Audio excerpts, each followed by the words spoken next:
Hi, this is the help video for Access Chapter 9, Problem Solve, or PrepareCase, I don't know, whatever this is. This is one, we're on step 29. So the last things we did were put these buttons in here. We're going to create some more buttons, but these are not navigation, right? Not moving through the records, but rather things that are going to allow us to work with the form itself. So we're going to begin by putting a button in here. So button, and we'll line all these up, no problem. So we want to open the form, add member form when clicked.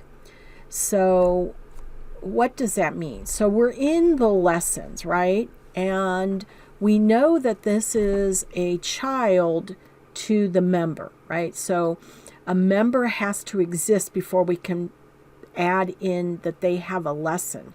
So what if we get to the point where we're trying to add in a lesson and we realize the client, the customer, the member was not entered yet? So we're going to provide a button that's going to allow us to go open that form up, put the member in, and then come back and add the lesson. So we have to find the add. So what we want is a form operation, right? Because we want to open a form. We want to open the form that's the new member. So we can add the member's name in, so then we could add the lesson attached to it. So we're going to go to Form Operations, Open a Form, Next. Now it's asking us which form do we want to pick. So Form Add Member, right? Form Add Member right here. So next, we want to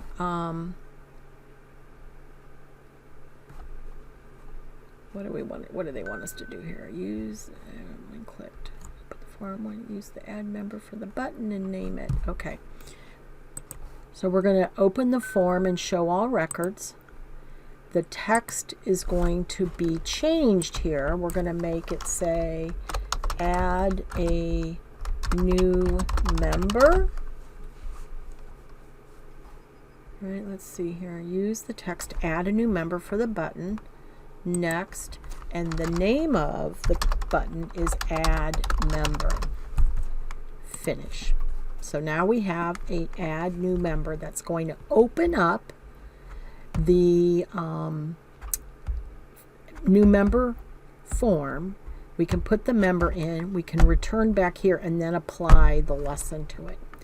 So we're going to do another button that's going to be form close.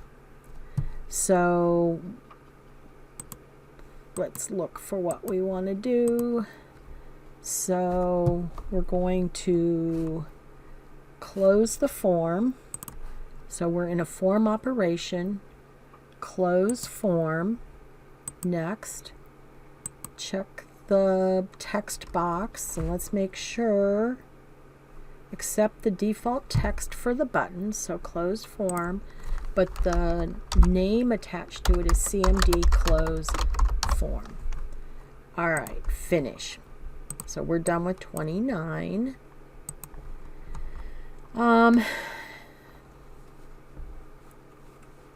Let's see. By default, the open form action assigned to the command add member button opens the form to the first record. So this requires that you move to adding a new member. So what we want to do is modify the action that's attached to this button so that it goes directly to a blank form. So the first thing I'm going to do is select add new member. So I want to pick this add new member and I want to bring up my property sheet. So here it is, CMD add member. There's the caption. Event is what we want to do. That's what happened when we walked through the wizard. It created that. So we want to, on the event tab, the on click, we want to do the ellipse. It's going to bring us up to the macro for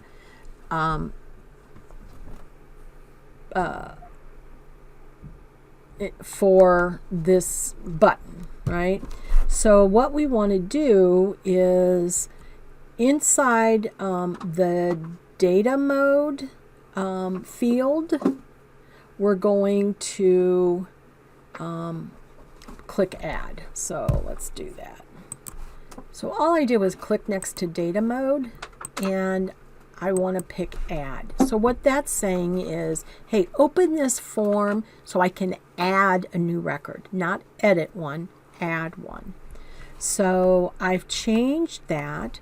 I can save it, right? And then I can close it.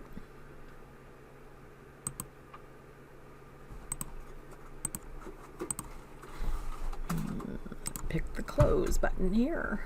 All right. So I'm going to save this and then let's just switch over. Okay, next record, previous record, add a new member. Look, it took me to add a new member and I'm in adding a new one rather than editing. I'm going to close that out. Close form. I don't really want to do that because I haven't saved it yet. But so those buttons are working. So let us go to step 30. By default, the open form. Oh, we just did that. Oops, sorry. We just did that 30. That one's done. So now we want to look at 31.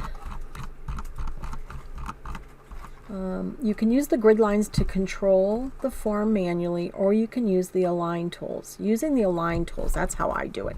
So what I like to do is go to design and see how these are all different sizes, and they're not like, there's different white space and they're not lined up here on the left. So I want to fix those three things. So it starts by selecting all of those, and all I did was click and drag to the left and drag it down. Just make sure to get those buttons. Then we're going to go to arrange. I want to size it to widest. Now they all are the same width. I'm going to align to left, and then I'm going to go back to say space and size, and I'm going to say equal, wrong way, equal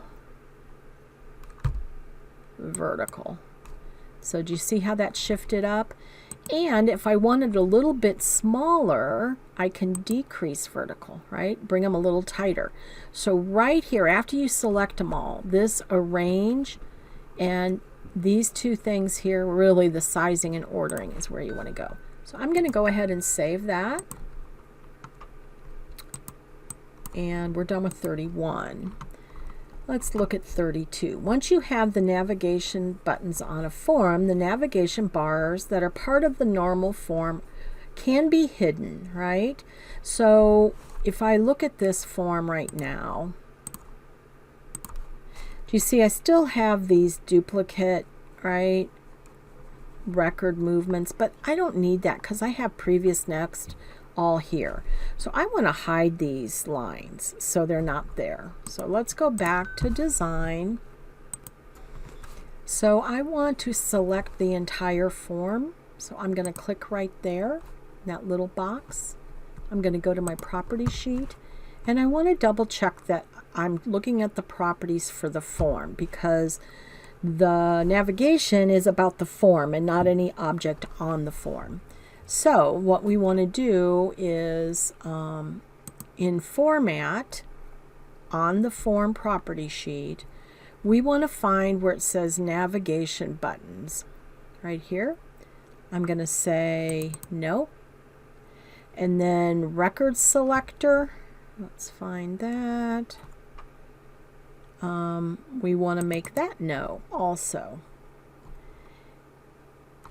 So let's go to the details section.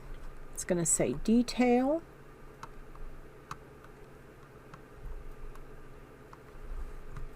Click the form selector on the subform.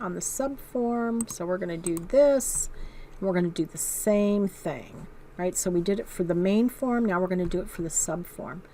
So the two things we changed were record selector to no and navigation buttons to no. Okay, so we're going to save all of that and close out of the property sheet. Save it one more time and switch. Now look, we don't have that. The only way I can move is to go with my buttons. Yep, see, it worked. All right, 32. Good. All right, 33. Actually, I think I'm going to stop at 32. We'll finish up the last movie with the rest of this. All right, thank you.